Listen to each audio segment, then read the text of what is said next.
But practice, right? I don't need a room in front of you.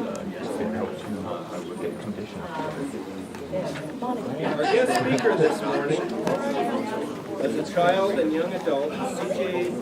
Johnson developed a love of sports from her childhood. Oh, I don't know. In 1989, she transformed that passion into a career. Hi, I'm Joe. She is a member of both the Ladies Professional Golf Association and the Professional Golfers Association of America. Her career in the golf industry spans more than 25 years. In the year 2000, she was recognized as the LPGA Professional of the Year. In the year 2002, the Wisconsin PGA awarded CJ the Bill Strasbo Award for mentoring other professionals and for her many contributions to the association and her community. In 2005, the Wisconsin PGA awarded CJ with the Horton Smith Award for developing and improving educational opportunities for fellow PGA professionals. Formerly a regional vice president with one of the top 3 owner-operators in the country, CJ relocated to our very own Incline Village. The courses she overlooked were recognized as Golf Week's top places to play. In 2008, the National Golf Course Owners Association awarded CJ with the association's Player Development Award.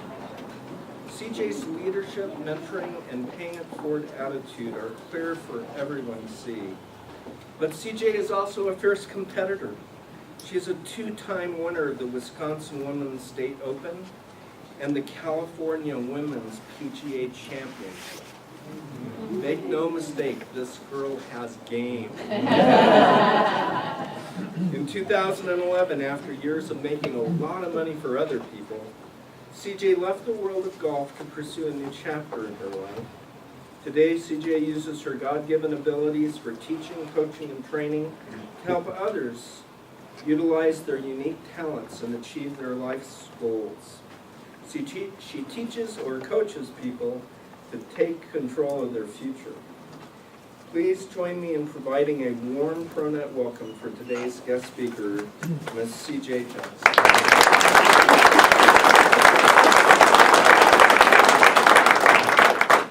Good morning, everyone. Thank you, and thank you so much for having me here. The first thing I really want to say, and this is so deep from my heart, and it'll probably make me a little bit emotional, I have reinvented myself 2 times in my career. I have sat in your shoes. Man, there's just no way that other than to say sometimes it sucks. Okay, and I know that while I was in it, nothing ever happened fast enough, nothing ever went my way, you know, I mean, it just seemed like that. When you get to the other side and you really find out about yourself and you put the time in and you find out about what your passions and you are now in a place to pursue those, it is the most amazing point in your life. So Peter gave you some great advice this morning. He obviously believes a lot in you. Believe in yourself and you will get through to that end. I know I did, and like I said, I've not only done it twice, I had a little midlife crisis very early in my career, right around 40, and I had another one again when I hit 50. So, you know, hang in there. It really is worth it. What I want to talk to you about today, and oops, it looks like I already jumped ahead a slide, so I'm going to go back here real quick. I can see I need some new glasses. Wow. Okay. What I want to talk to you about is something that I think has influenced my total career, whether it be a corporate career or my business life, and that's the concept of connecting versus networking. So when I brought this subject up to people, a variety of different people, I get a lot of different reactions. Well, and a lot of it is, well, what exactly are you talking about, CJ? So what I typically do is I go to the dictionary and I look up what does the word mean. And you're going to see that I think these definitions are pretty similar to each other, but there's a couple words to me that are really different in connecting. And I don't know if this pointer is working, but it's real or notational link, and it's joined together. And I think that's what the difference between, oh, that's okay, that's no problem. I'm only going to point once in a while. Oh, just in case. Yeah. I think that's really what the difference is between networking and connecting, is joining people together. So very early in my career, when I was starting out as a teaching professional, I met this gal. Her name is Ellen Powers, and she is a commercial real estate broker for C.B. Richard Ellis back in the Midwest. Ellen came to me because she wanted to learn how to play golf. I was brand new in my career, and Ellen and I connected. She became one of my very first mentors. Now, Ellen was 10 years older than I was, so she already developed a pretty successful career in commercial real estate, which at that point in time, I'm 51 years old, so we're taking you back 25 plus years ago. That was pretty much a male-dominated field at that point in time, and she'd done very well. So she decided she was going to take me under her wing and help me develop my career. So the first thing she told me is, I needed to get connected to my community. And what she suggested that I do was that I attend a chamber event. Now at that point in time, chamber events were about the only networking opportunity you had, right? So I signed up, and I have to tell you, I'm kind of outgoing. I was pretty excited to go, right up until the time I got there. So you walk in, everybody's talking to somebody already, and they're happy with their conversations. Nobody wanted to talk to me, except for the one person who seems to be at every networking event. You know, the one with all the business cards running around trying to hand them all out to you? And then to top it all off, the food sucked. So I call her up the next day, and I'm going to report to her about this event, and I'm sure that she's going to say, that's okay, baby, there's other ways to build your business. Here's the next thing you can do, right? Nope. She said, when's the next one? I'll put it on my calendar and I'll come with you. And I went, really? So we show up at the next event, and guess what? Everything's still the same. All the people are there talking to each other. Nobody wants to talk to us. And there's still that guy with the business cards running around trying to give them out. The difference was, I walked out of there with 3 referrals. Ellen walked out of there with 1. And she actually connected 2 people at the event who didn't know each other to do business together. That's when I got my very first lesson about connecting versus networking. So what are the 3 skills that she taught me to build my business? She said, understand exactly what you want, use that to learn what they want, and then number 3 is go ahead and connect the dots. So that's what I want to talk about a little bit today, are those 3 particular skills. So the first thing I want to do is, I like starting places, so I'm going to give you a little self-test. If you have a piece of paper and a pen, go ahead, you can write the answers. If you don't, it's no big deal, keep it in your mind. This is just for you. I'm going to give you just a series of questions, and it might help you to identify a little bit about what are the skills that you maybe do well out of these 3, and what are the ones that maybe you could use a little work on. So we're going to give yourself a scale of 1 to 5. 1 is, I never do that. 2 is, I rarely do that. 3 is occasionally. 4 is often. And number 5 is always. Okay? So our very first question kind of feels like Jeopardy. Gosh, my print is small. And I just went to the eye doctor. I know exactly, keyword, exactly what my next job or business looks like. Exactly. Scale of 1 to 5. Question number 2. I have a large network of people I can call upon when I need help as an information or a resource. Keywords here, as an information or a resource. Number 3, when I meet someone new, I record and file that information within 24 hours. So I write something down. I physically write something down. I record that information within 24 hours. Number 4, I have some type of contact management system. Number 5, I add someone new to my contact management system daily. Just one. Just one person new every day. I follow up, keyword, follow up with new contacts right away. And to me, right away is within a week's time frame, okay? Because sometimes we need, I'm going to maybe talk about that a little bit. But I follow up with people right away with a written note, an email, I scheduled a meeting with them, I forwarded them a pertinent article, something. I kept myself inside of their memory. I follow up with them right away. Number 7, I keep track of special things that matter. Families, hobbies, and achievements. Because for most of us, that's the stuff that's really the most important, right? Number 8, I can easily find out when the last time I contacted someone. And number 9, drum roll please, I check in with everyone on my list at least once a year. So what I'd like you to do is, just as you kind of look at that, what are the areas that maybe you've got a 1 or a 2 that you never do these or you rarely do these? Then you're going to pick one of those and just work on one of those. Because I don't know if you're like me, I look at this whole big project, and if I try and do everything at one time, and I see a lot of project managers in here going, yeah, if you do everything at one time, you're going to fail at that, right? You know, the old adage, how do you eat an elephant? One bite at a time. Okay? So pick one thing to do. So I want to talk about the very first skill. And that very first skill is knowing exactly what you want or need. I love this question, and this is what Ellen told me, is what keeps you up at night, CJ? Is it money? Is it a job? Is it new team members? What keeps you up at night? So when I was starting that golf business, if I didn't teach lessons, I didn't get paid. What kept me up at night was I needed a larger clientele. So the next question Ellen asked me is, okay, so who are those people who can make up that clientele? Well, the very first thing, most likely, were people who already played golf and who were looking to improve because they were apt to taking instruction.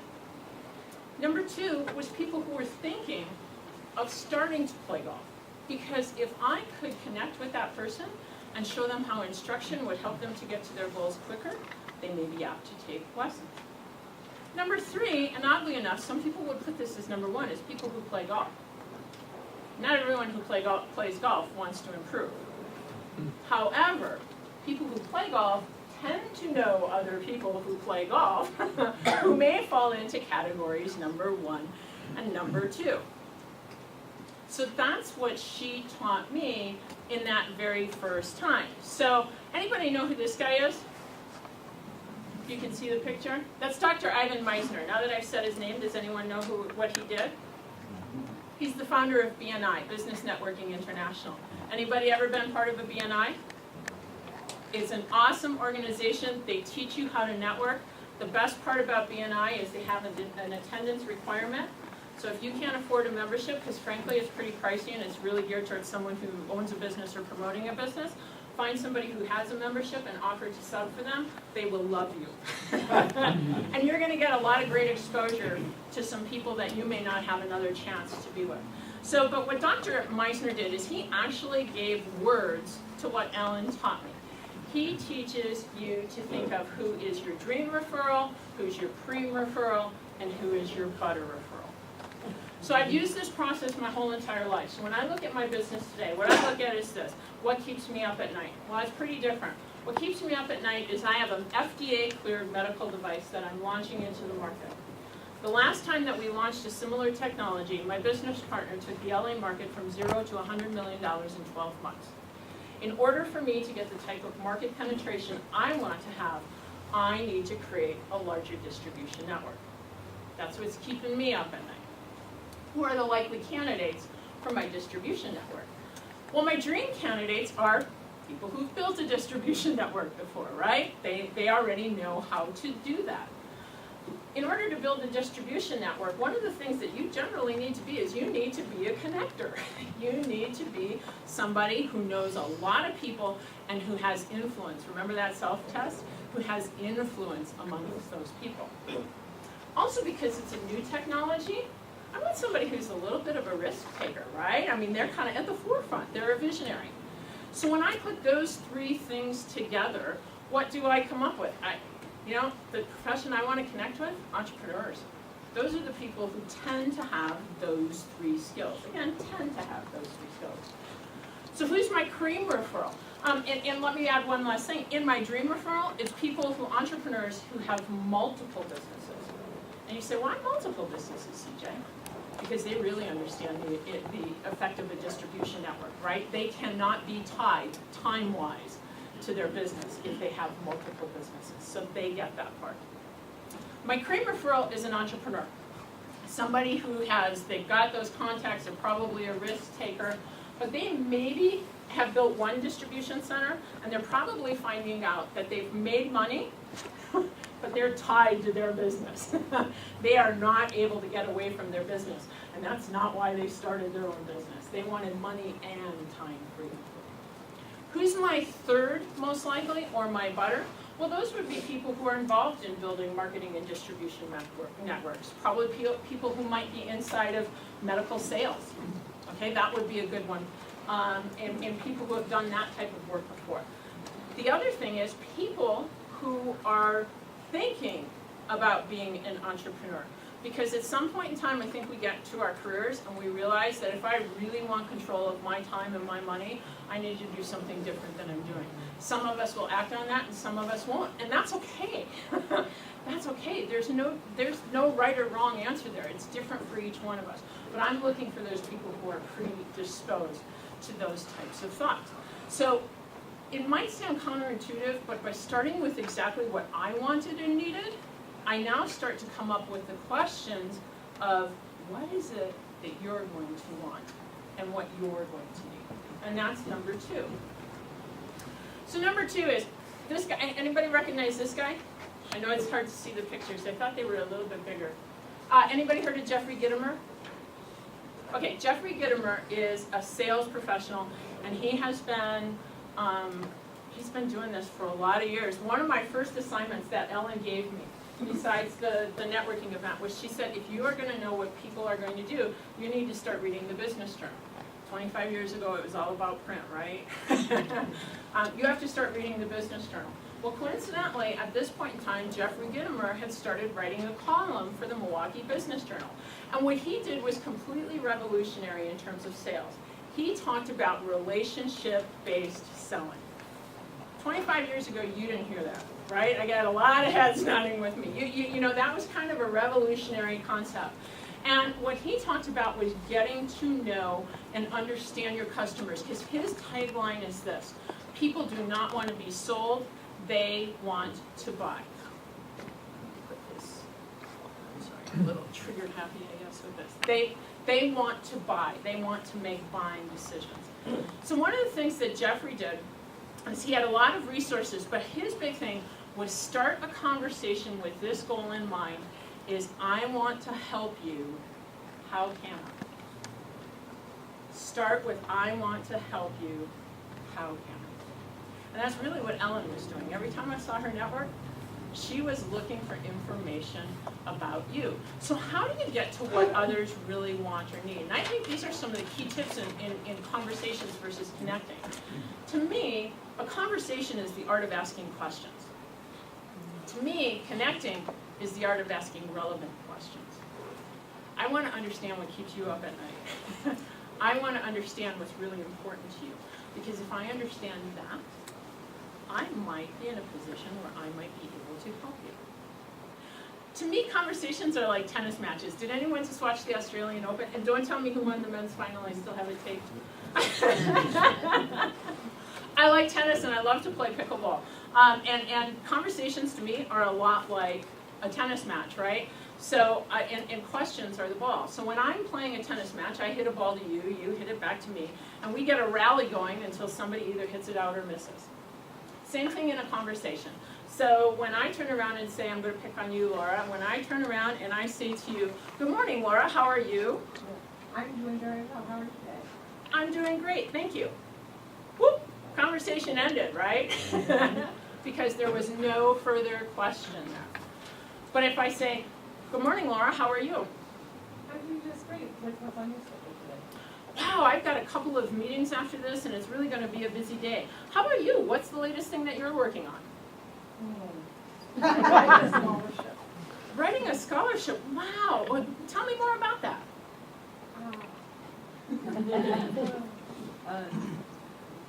I volunteer with an organization who helps them with scholarships. So I'm mentoring their needs. Great. Thank you so much for playing along. I really appreciate that. Now what I can do is depending upon whether or not I'm finding out information about her, she just told me she volunteers. She just told me she's a giver, right? With a organization that helps young women. Probably told me that that's a passion for her, right? Is helping women. I want to know more about what this scholarship is because she's telling me this is important. If we volunteer for something, is it important to us? Yeah. Oh yeah, that's a key word. Hear that big V word, okay? The big volunteer word. So, but the key to me is when you're having conversations is what are relevant conversations. How many times have you been in a networking event, spent 15 minutes talking to a person, and you walk away going, I don't know anything more about that person than I knew 15 minutes before, right? Because you were involved in some small talk. So what I want to do is I'm going to give you some relevant, some questions that I like to use in terms of creating conversation and relevant conversation. I always take this point away is I'd like you to try to end with a question. I always end with a question. I'm going to tell you this, it takes practice. A great place to practice it, and I know this group uses it, is LinkedIn. When you connect with somebody on LinkedIn, how are you communicating with them? First communications via email, right? So you get a little time to think about what that next question is going to be. So it's a really great place to practice. Practice on your spouse or your significant other. Keep them talking, keep the conversation going, but start to end with a question. So what are some of those relevant questions? I love what keeps you up at night. What problem do you have that needs to be solved? What's going on in your business? What trends have you seen? How has the economy affected your business? Are things rebounding? What's happening now?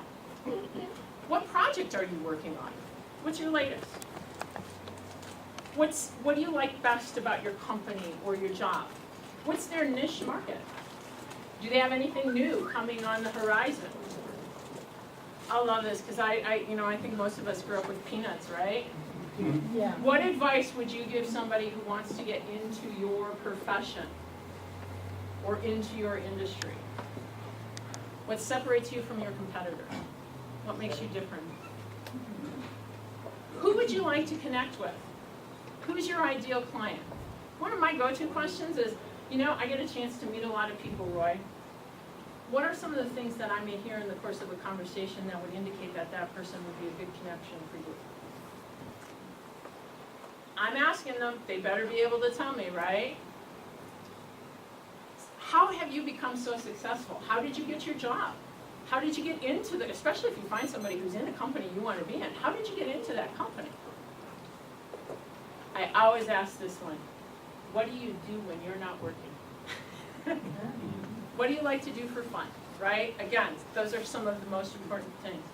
And I follow it up by, what's the best way to contact you?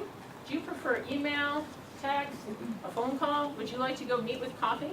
How many times have you called and called and called and called a person and they've never returned your call, and the first time you shoot them a text, they return that text in 5 seconds? Yeah, you need to speak their language. You need to talk to them the way that they want to be talked to, and we all tend to have our preferences. If all else fails, and I always end with this one is, I'd like to help you, how can I? Where's the what? Don't say this if you don't mean it. And don't say this if you do not intend to follow through on it. And you know what? I don't say this to every person, because not every person out there do I want to help. BNI also has another concept that I love, and that concept is called giver's gain. It's not just the notion that people want to help people. People want to help people who are giving individuals. That's who most of us tend to want to help. That's really skill number 2, is now you have some skills to hopefully connect to people in a relevant, in a meaningful way. The third part is connecting the dots. These kind of look like 2 unlikely connections for each other, right? I mean, just based on their 2 pictures.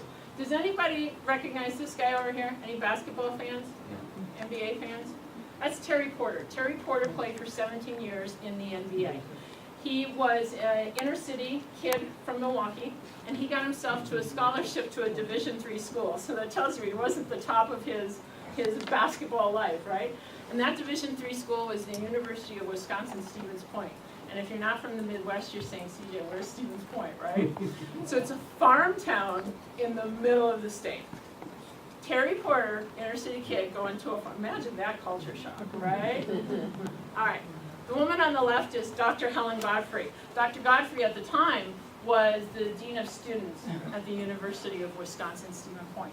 I got the good fortune to meet both of them in an event that Terry was hosting. And that event was called the Milwaukee Scholars. Terry created a foundation to help inner city kids going to use this. It's Dr. Godfrey. He says she's one of the two most influential people in America. It's Dr. Godfrey. He says she's one of the two most influential people in America. I got to play with Helen. That's who Terry set us up with in the same foursome, and Helen became one of my mentors. And okay, I'm going to take you now. Helen is actually now in her 90s. And so this was back in the early, or she is 90 years old. This was back in the 90s. So again, here's another woman who really, you didn't see that, even in academia, right? Here's another woman who is at the top of her profession. And she was wonderful. And one time I finally got the courage, because I could see this relationship between her and Terry. I mean, it was like, he just would hug her like it was mom, right? And I asked her, I said, Helen, I just really need to know something. You had thousands and thousands of students. And I'm sure thousands of students who needed help. Why did you help Terry? And she smiled and she said, because it was obvious to me that Terry was a giver. He was a good man, and that he had the ability to give back at some point in time. She didn't know that this guy was going to go on to make millions of dollars and be in a position to help the university. She did that, just like Helen helped me. Much like Jeffrey Gitomer, and I actually brought a couple of their books here, if you want to look at them afterwards. Harvey, much like Jeffrey Gitomer, talked about connecting with people, and his story was his dad was with the Associated Press for 35 years. And on his 18th birthday, after Harvey graduated from college, he went to work for an envelope company, became their top-selling salesperson, selling envelopes, right? Think about it, selling envelopes back in the day. Managed to get enough money to go in with 12 other people and buy the envelope company. Okay? So he created a multi-million-dollar envelope company. When he was getting ready to write his book, Swim with the Sharks, he went to the publishers in New York, and he took his Rolodex along with him. And what he had in mind was he wanted that publisher, whoever was going to publish him, was going to publish 100,000 copies of his book. That was unheard of back in that day for an unknown author. In fact, known authors usually didn't get a first run of 100,000, right? They put it out there, see how the book sold, and then print more. He wanted 100,000 in the first run. And he sat down, and after 3 meetings, and using his Rolodex, and telling them who his connections were, and how he was connected to these people, and what the relationship was, guess what he got? 100,000 in his first run. And I love what he and both his father said, is meeting new people does not mean much unless you creatively and painstakingly develop the relationship over time. Just out of curiosity, how many have a contact management system of some kind? Good, that's awesome, that's awesome. It could be a Rolodex, or it could be what this guy uses. And you're not going to, Angie maybe knows this guy. This guy's name is Jack Audion, and he was actually the only mentor that I've ever had that was a boss. He came into my organization, and Jack, I was now a general manager of a golf facility, and Jack was like a bull in a china shop when it came to change. And if Jack wanted change, CJ was resisting him.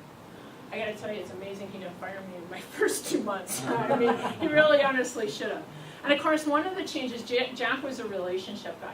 One of the changes that Jack wanted to make is he wanted me to do this. He wanted me to use this program called ACT.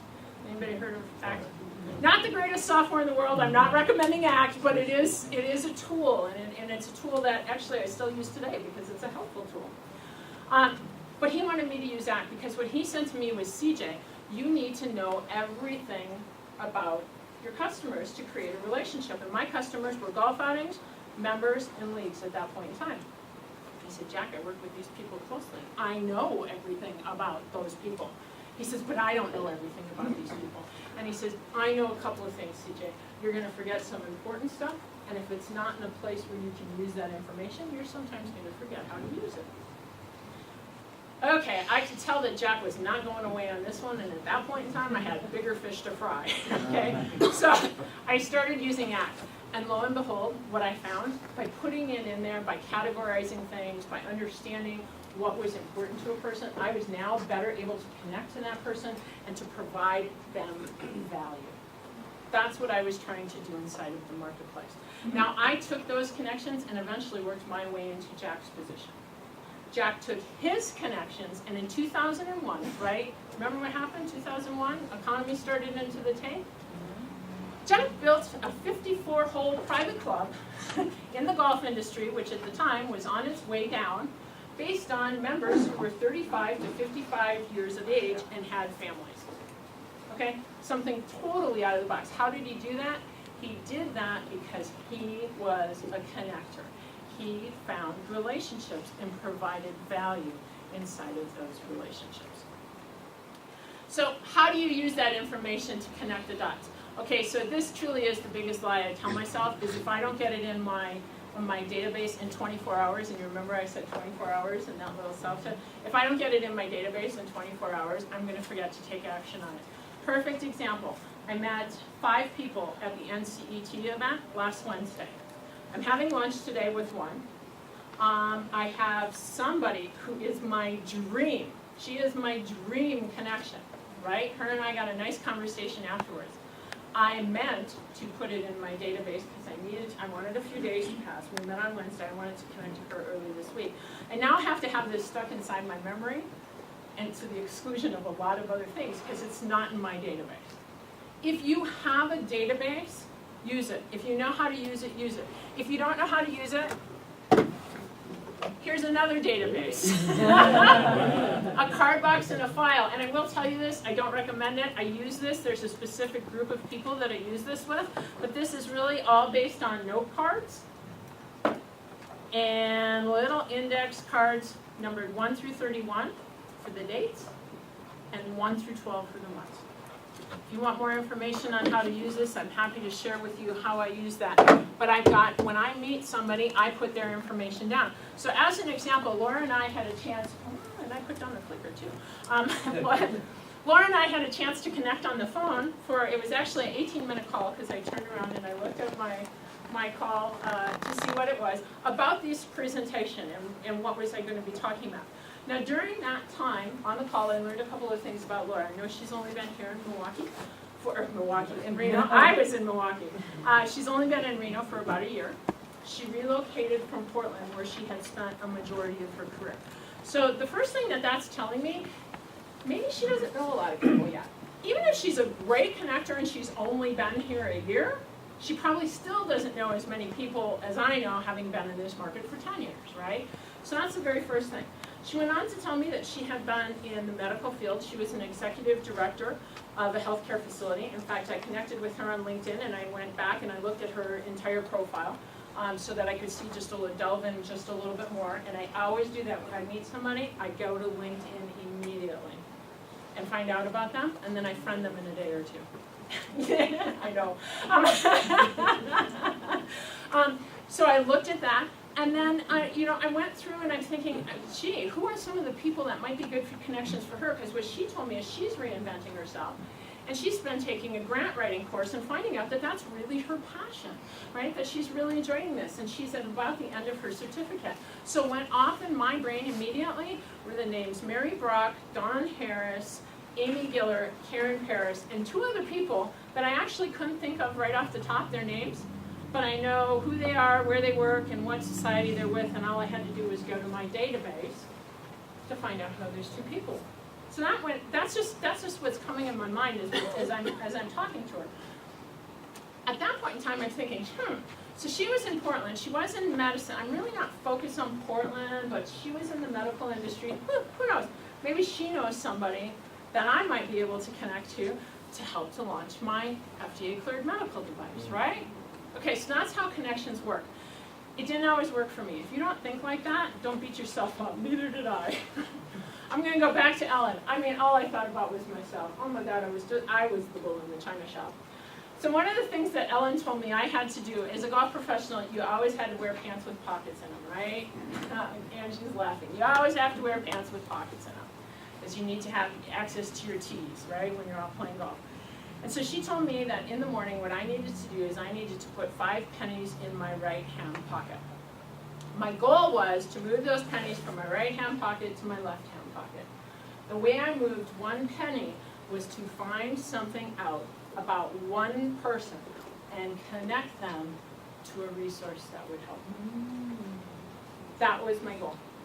I gotta tell you, 5 pennies, 5 pennies might as well have been 1,500 pennies those first few days, right? I mean, because I felt like I was walking around on this side. They were heavy over here and I wasn't doing much over on the opposite side. What that did though is it gave me the basis to get in touch with people. All right, and to find out what was important. So by connecting the dots, I maybe wrote something to them, I arranged a meeting for them. These days you can go ahead and connect in on social media, or specifically, I told you, I love LinkedIn. I love LinkedIn. As I've stayed in contact with all of my connections throughout the years, even some of those that I lost. I've gotten reconnected with and refueled the relationships. And not just by clicking, will you connect with me? I have the conversations with them. And here's that great place for you to practice, right? Because ending the conversation with a question.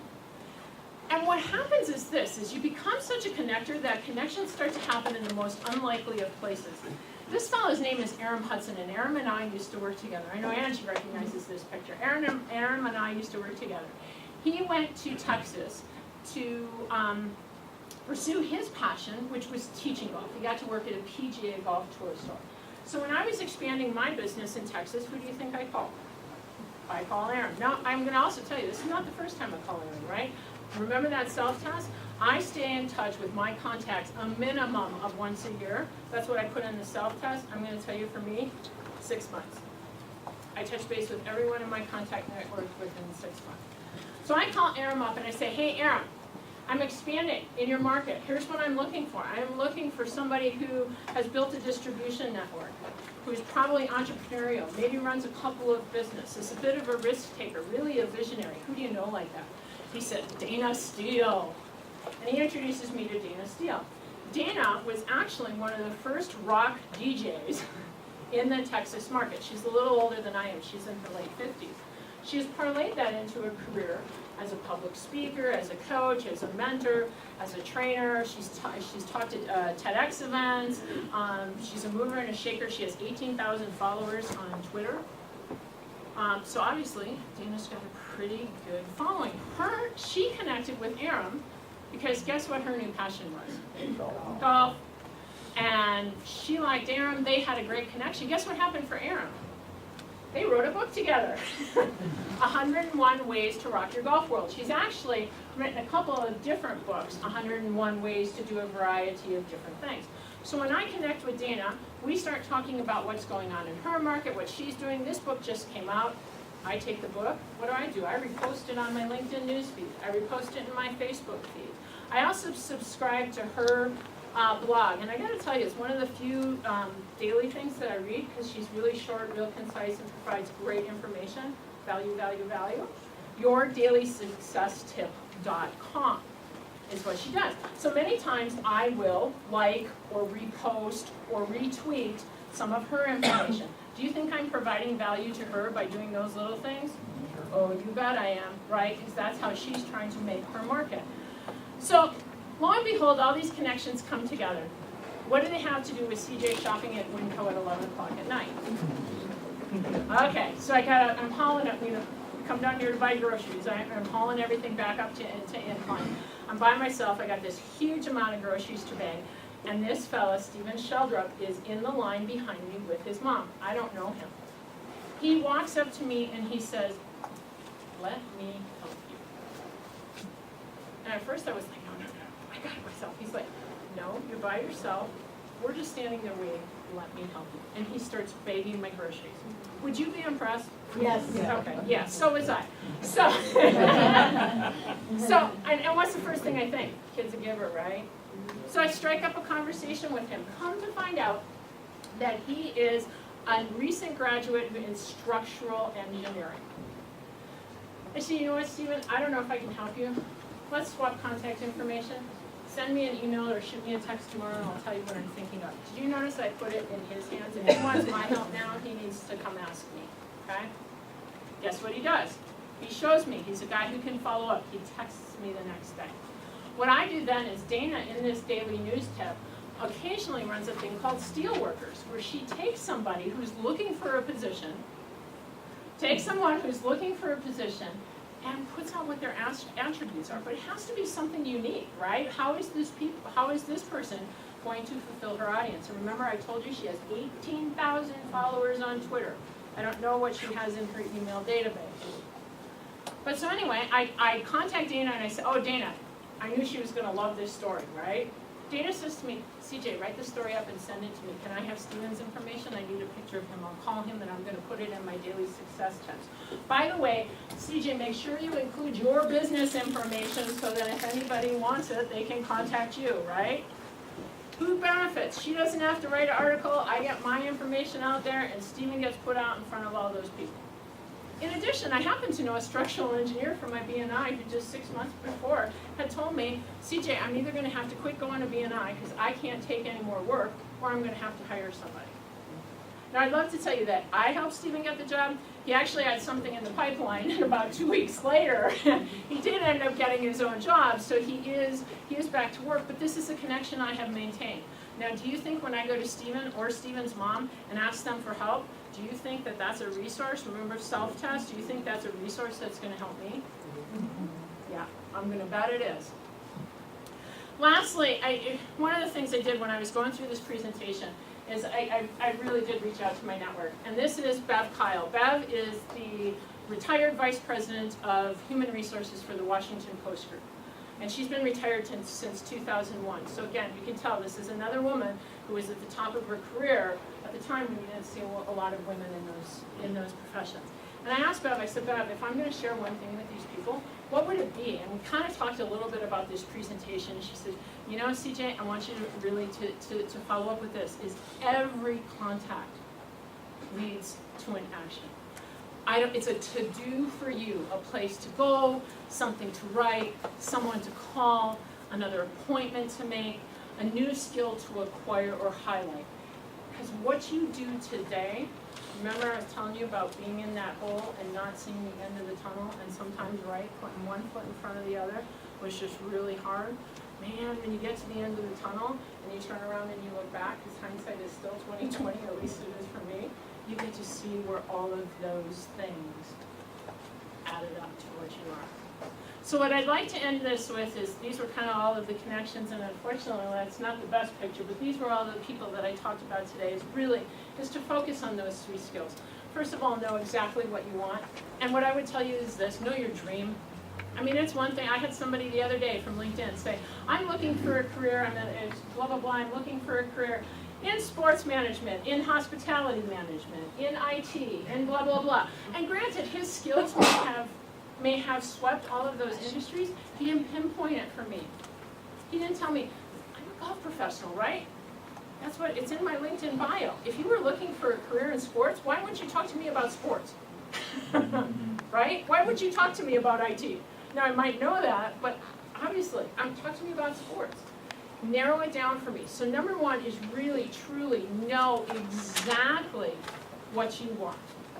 Use that information to understand what others want by connecting with them through relevant questions.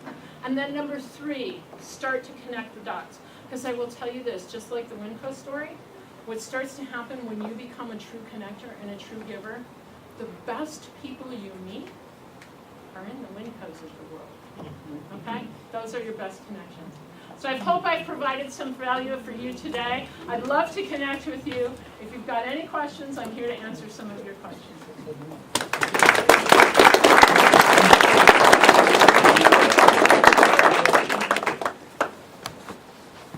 Quick question. I'm sorry, what's your name? My name is Roger Pitt. Hi, Roger. Question I've got Stand for up, you. Roger, so everybody can hear you. Thank you. My question is, over time, you develop so many contacts, you're trying to keep in touch with them, so on and so forth. That tends to become a full-time position. keeping all those contacts going. How do you balance that and maintain what you're trying to achieve? Yeah, great question. So what I do is I set a minimum number of contacts a day, okay? And what I do is I go through all my connections. I have connections in here, I have connections in ACT. Most everybody from my social networks are in those connections. At the very beginning of the year, I look at those connections, I come up with a number, and I divide them by the number of days that I'm going to be working. And my goal is to connect with those people every single day. In my business, I tend to spend a lot of time on the phone, so I'm not going to give you my numbers because my numbers are a little high and you'd be saying, no, CJ, I cannot do that. and I understand that, I get that part, but what I would say is take 10. And that's what I use this for. So the beginning of this card box is, the beginning are my dates, okay? So I have number 1 through 31, so that's the day of the month. And then the back of the card box is 1 through 12, so that's my month. So what I do is, when I come to the month of February, I pull everybody who's in the clump of the month of February, I count out those cards, and I divide them by the days of the month, and I put them back in this slot. And then all I simply do is pick out those cards during the day. I'm not screening, I'm not qualifying, I'm not saying, oh, they don't want to talk to me. You know, I haven't talked to them in a while. I pick up those cards and I make the phone calls. So commit to whatever the number is, just commit to it. Also remember, social media does make connecting easier, because when I am liking, or I am commenting, and commentings are better than like. Even, I know you do a lot of Facebook stuff, but the algorithms in Facebook of who shows up inside of your newsfeed, if you actually make a comment, you're gonna see more from that person than if you just do a like. And if you don't do anything, that person may drop out of your newsfeed based on those algorithms. So if there's somebody that you're seeing that you really wanna connect with, use comments. That makes it easier. Like, I haven't talked to Dana in about 7 or 8 months. This was kind of all done through email connection, and she likes to text. She also loves to tweet. At danasteel.com, and it's D-A-Y-N-A, and Steel is S-T-E-E-L-E. At Dana Steel is her Twitter handle, and yourdailysuccesstip.com is her newsletter. You can subscribe to it there. She's really great. Hi. Hi, what's your name? My name is Sylvia. Hi, Sylvia. Hi. So I have, you go around networking and you receive a lot of business cards and so forth and so on, and I have a great collection of them.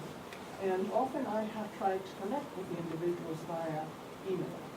But I do not know if the email is going to the junk folder, and oftentimes they come back undelivered. So how do you overcome that? Do you just immediately go to the telephone after a certain time, or how did you do it? Oh, you're such a plant for me, because that was something that I forgot to really talk about. I will tell you this, the first thing I always try is the phone. I try the phone first, I try text second. If you have a text, how many people, I just really want to know this, how many people can get a text and not look at it? Okay, I'm sorry, I can't either. Even if you're in a meeting, you're kind of like doing this, right? Kind of looking at your phone. So I usually go to the phone first, I go to text second, and I go to email third. With the exception of, I do try some unique things to stay in contact. I use a service called BombBomb. It's video email. So I can shoot a video from my phone, I can personalize it to you, I could shoot it in the car, and I could send it to you before you get home. Do you think that would impress you if you got that from someone you wanted to connect with? Yeah. Now, I'm very comfortable with video, some people aren't. Okay, so I use that service. I also use another service called Send Out Cards. It's a pretty nominal fee. They do customized cards. They're beautiful. You could put pictures in there. You could put your picture in there. It's a great service. I think it's about $10 a month plus your postage fees. So that's a really great way to connect with people. But I will tell you, my least favorite way of connecting with people is email, just because of that particular fact. It's with the exception of LinkedIn, because in LinkedIn, you have a record of the conversation. And by doing that, you're gonna kind of know who's active on LinkedIn and who's not.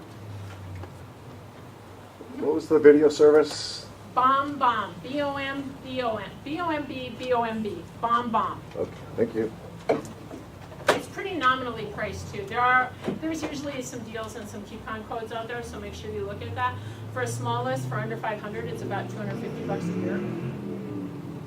And it's easy. Thank you. Any other questions? I hope I have provided some value for you. I'm gonna hang out. I did have a couple books up here if you wanna take a look. These are a couple of my things. I told you I like Jeffrey Gitomer. These are really easy, and I like easy to read. Jeffrey Gitomer, I got a couple books there.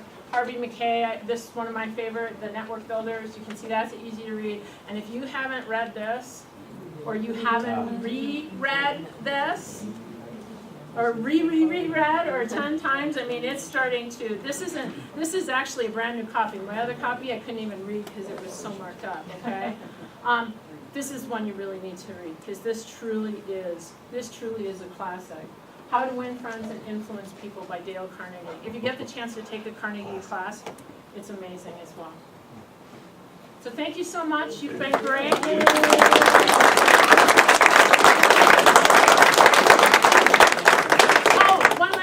I'm sorry, this is like my shameless plug. This is not for my business, this is for friends. And Michael reminded me of this. I do have a friend who's in my BNI, and one of the ways that I try and connect people is I keep their information in front of me for a week and see who I connect them to. And in my BNI, he gave his commercial last week. He is a small business loan broker. So if you are thinking about starting a business and need some startup capital, or you have a business and you're looking at building a building, this guy was one of the pioneers in the industry, and he's totally amazing. And I would love to give you his contact information. Okay? Thank you. Did